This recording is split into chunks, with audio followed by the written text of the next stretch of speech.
Philiswa Lila, South Africa.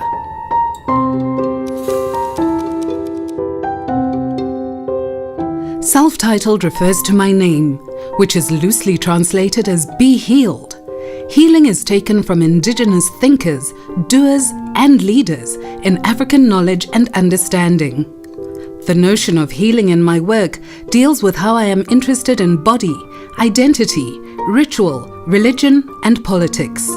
I use my own name to explore the nuances of language, meaning and experiences of individualism within a community framework.